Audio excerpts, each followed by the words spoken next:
Good morning. Happy Sunday. I slept in. Girl, did I sleep in till 8:30. I don't do that very often, but it usually catches up with me on Sundays. It's usually the day where I'm like, if I ever get back to the in-person church thing, I'm not going to know how to get some sleep. I'm going to have to get my sleep on Saturdays. All right.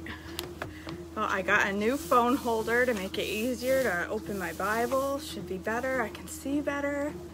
So now you're not looking up at my double chin. All right, I'm gonna jump in. February 21st, day 40. I think I said 44. All right, treatment. This is gonna be good stuff today. Let me tell you. We're talking about bodily discharges and mold. February 21st, treatment of contaminated houses. Leviticus 14. Hi, Karen. Good morning. Leviticus 14:33 through 57.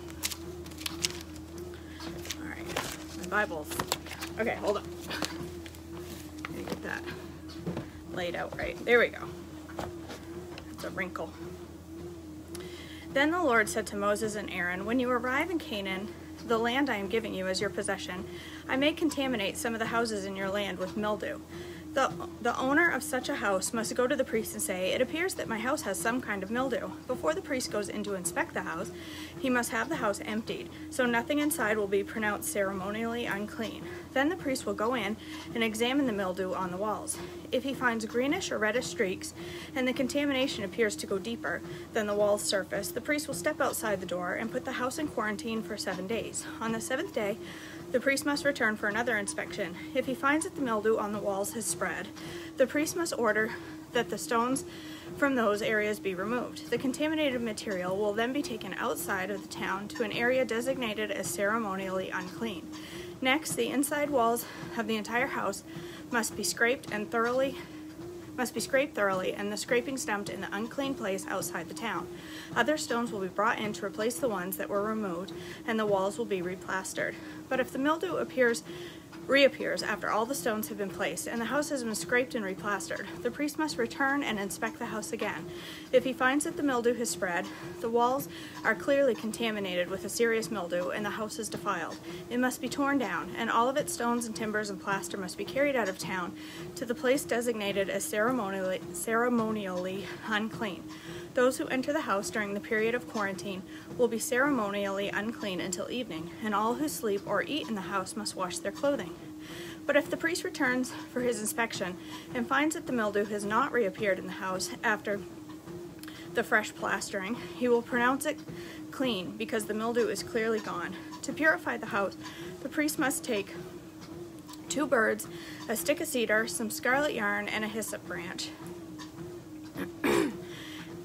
He will slaughter one of the birds over a clay pot filled with fresh water. He will take the cedar sticks, the hyssop branch, the scarlet yarn, and the live bird, and dip them into the blood of the slaughtered bird and into the fresh water. Then he will sprinkle the house 7 times. When the priest has purified the house exactly this way, he will release the live bird in the open fields outside the town. Through this process, the priest will purify the house, and he will be ceremonially clean. It will be ceremonially clean. These are the instructions for dealing with serious skin diseases, including scabby sores and mildew, whether on clothing or in a house, and a swelling on the skin, a rash, or discolored skin. This procedure will determine whether a person or object is ceremonially clean or unclean. These are the instructions regarding skin disease and mildew. Okay. Bodily discharges. This is the good chapter right here. Who wants to talk about discharges this morning? Happy Sunday morning. All right, Leviticus 15, 1 through 33. The Lord said to Moses and Aaron, "Give the following instructions to the people of Israel. Any man who has a bodily discharge is ceremonially unclean. This defilement is caused by his discharge, whether the discharge continues or stops. In either case, the man is unclean. Any bed on which a man with the discharge lies, and anything on which he sits will be ceremonially unclean. So if you touch the man's bed, you must wash your clothes and bathe yourself in water, and you will remain unclean until evening. If you sit where the man with the discharge has sat, you must wash your clothes and bathe yourself in water, and you will remain unclean until evening. If you touch the man with discharge, you must wash your clothes and bathe yourself in water, and you will remain unclean until evening. If the man spits on you, you must wash your clothes, punch him in the face, and bathe yourself in water, and you must remain unclean until evening. Any saddle blanket on which the man rides will be ceremonially unclean. If you touch anything that was under the man, you will be unclean until evening. You must wash your clothes and bathe yourself in water, and you will remain unclean until evening. If a man touches you without first rinsing his hands, you must wash your clothes and bathe yourself in water, and you will remain unclean until evening. Any clay pot the man touches must be broken, and any wooden utensil he touches must be rinsed with water. When the man with discharge has healed, he must count off 7 days for the period of purification. Then he must wash his clothes and bathe himself in fresh water, and he will be ceremonially clean. On the 8th day he must get 2 turtle doves or 2 young pigeons and come before the Lord at the entrance of the tabernacle and give his offerings to the priest. The priest will offer one bird for a sin offering and the other for a burnt offering. Through this process, the priest will purify the man before the Lord for his discharge. Whenever a man has an emission of semen, he must bathe his entire body in water, and he will remain ceremonially unclean until the next evening. Any clothing or leather with semen on it must be washed in water, and it will remain unclean until evening. And after a man and a woman have sexual intercourse, they must each bathe in water, and they will remain unclean until the next evening. Whenever a woman has her menstrual period, she will be ceremonially unclean for 7 days. Anyone who touches her during that time will be unclean until evening. Anything on which the woman lies or sits during the time of her period will be unclean. If any of you touch her bed, you must wash your clothes and bathe yourselves in water, and you will remain unclean until evening. If you touch any object she has sat on, you must wash your clothes and bathe yourself in water, and you will remain unclean until evening. This includes her bed or any object she has sat on. You will be unclean until evening if you touch it. If a man has sexual intercourse with her and her blood touches him, her menstrual impurity will be transmitted to him. He will remain unclean for 7 days, and any bed on which he lies will be unclean. If a woman has a flow of blood for many days that is unrelated to her menstrual period, or if the blood continues beyond her normal period, she is ceremonially unclean, as during her menstrual period the woman will be unclean as long as the discharge continues. Any bed she lies on and any object she sits on during that time will be unclean, just as her normal menstrual period. If any of you touches these things, you will be ceremonially unclean. You must wash your clothes and bathe yourself in water, and you will remain unclean until evening. When the woman's bleeding stops, she must count off 7 days. Then she will be ceremonially clean. On the 8th day, she must bring 2 turtle doves or 2 pigeons and present them to the priest at the entrance of the tabernacle. The priest will offer one for a sin offering and the other for a burnt offering. Through this process, the priest will purify her before the Lord for the ceremonial impurity caused by her bleeding. This is how you will guard the people of Israel from ceremonial uncleanliness. Otherwise, they would die, for their impurity would defile my tabernacle that stands among them. These are the instructions for dealing with anyone who has a bodily discharge. A man who is unclean because of his emission of semen, or a woman during her menstrual period. It applies to any man or woman who has a bodily discharge, and to a man who has sexual intercourse with a woman who is ceremonially unclean. We got through that. That had a lot of words I don't like to say on camera in it. But it's important stuff, right? It is, for real. I just don't like reading it on camera. Alright, the Day of Atonement, Leviticus 16, 1 through 34. The Lord spoke to Moses after the death of Aaron's 2 sons, who died after they entered the Lord's presence and burned the wrong kind of fire before him. The Lord said to Moses, "Warn your brother Aaron not to enter the most holy place behind the inner curtain whenever he chooses. If he does, he will die. For the ark's cover, the place of atonement, is there, and I myself am present in the cloud above the atonement cover. When Aaron enters the sanctuary area, he must follow these instructions fully. He must bring a young bull for a sin offering and a ram for a burnt offering. He must put on his linen tunic and the linen undergarments worn next to his body. He must tie the linen sash around his waist and put the linen turban on his head.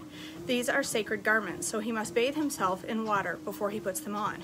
Aaron must take from the community of Israel 2 male goats for a sin offering and a ram for a burnt offering. Aaron will present his own bull as a sin offering to purify himself and his family, making them right with the Lord. Then he must take the 2 male goats and present them to the Lord at the entrance of the tabernacle. He is to cast sacred lots to determine which goat will be reserved as an offering to the Lord and which will carry the sins of the people to the wilderness of Azazel. Aaron will then present a sin offering, the goat chosen by lot for the Lord. The other goat, the scapegoat, chosen by lot, will be sent away. He will be kept alive, standing before the Lord. When it is sent away to Azazel in the wilderness, the people will be purified and made right with the Lord. Aaron will present his own bull as a sin offering to purify himself, his family, making them right with the Lord. As he slaughtered the bull as a sin offering, he will fill an incense burner with coals from the altar that stand before the Lord. Then he will take 2 handfuls of fragrant powdered incense, and he will carry the burner and the incense behind the curtain. There, in the Lord's presence, he will put the incense on the burning coals, so that the cloud of incense will rise over the ark's cover, the place of atonement that rests on the ark of the covenant. If he followed these instructions, he will not die. Then he must take some of the blood of the bull, dip his finger in it, and sprinkle it on the east side of the atonement cover. He must sprinkle the blood 7 times with his finger in front of the atonement cover. Then Aaron must slaughter the first goat as a sin offering for the people and carry its blood behind the inner curtain. There he will sprinkle the goat's blood over the atonement cover and in front of it, just as he did with the bull's blood. Through this process, he will purify the most holy place, and he will do the same for the entire tabernacle, because of the defiling sin and rebellion of the Israelites. No one is allowed, not that you need to see my face, but, you just want to look at my wall. No one may enter until he comes out again after purifying himself, his family, and all the congregation of Israel, making themselves right with the Lord. Then Aaron will come out to purify the altar that stands before the Lord. He will do this by taking some of the blood of the bull and the goat and putting it on each of the horns of the altar. Then he must sprinkle the blood with his finger 7 times over the altar. In this way he will cleanse it from Israel's defilement and make it holy. When Aaron has finished purifying the most holy place and the tabernacle and the altar, he must present a live goat. He will lay both of his hands on the goat's head and confess over it all the wickedness, rebellion, and sin of the people in this way. This is a total picture of Christ. He will lay both of his hands on the goat's head and confess over it all the wickedness, rebellion, and sins of the people of Israel. In this way, he will transfer the people's sins. I have goosey bumps. He will transfer the people's sins to the head of the goat. The man specifically chosen for the task will drive the goat into the wilderness. As the goat goes into the wilderness, it will carry all of the people's sins upon itself into a desolate land. When Aaron goes back into the tabernacle, he must take off the linen garments he was wearing when he entered the most holy place. He must leave the garments there. He must then bathe himself with water in a sacred place, put on his regular garments, and go out to sacrifice a burnt offering for himself and a burnt offering for the people. Through this process, he will purify himself and the people, making them right with the Lord. He will then burn all of the fat on the sin offering on the altar. The man chosen to drive the scapegoat into the wilderness of Azazel must wash his clothes and bathe himself. Then he may return to camp. The bull and the goat presented as sin offerings, whose blood Aaron takes into the most holy place for the purification ceremony, will be carried outside the camp. The animal's hides, internal organs, and dung are all to be burned. The man who burns them must wash his clothes and bathe himself in the water before returning to camp. On the 10th day of the appointed month in early autumn, you must deny yourselves. Neither native-born Israelite nor foreigners living among you may do any kind of work. This is a permanent law for you. On that day, offerings of purification will be made for you, and you will be purified in the Lord's presence from all of your sins. It will be a Sabbath day of complete rest for you, and you must deny yourselves. This is a permanent law for you. In future generations, the purification ceremony will be performed by the priest who has been anointed and ordained to serve as a high priest in place of his ancestor Aaron. He will put the holy linen garments and purify the most holy place, the tabernacle, the altar, the priest, and the entire congregation. This is a permanent law for you, to purify the people of Israel from their sins, making them right with the Lord once each year. Moses followed all of these instructions exactly as the Lord commanded him. That's that. This day 44, February 21st. All done. All right. Tomorrow we talk about more laws. Prohibitions against certain sexual practices, eating blood, holiness and personal conduct. These are the moral laws that we're going to talk about. The laws we've talked about so far are a different set of laws.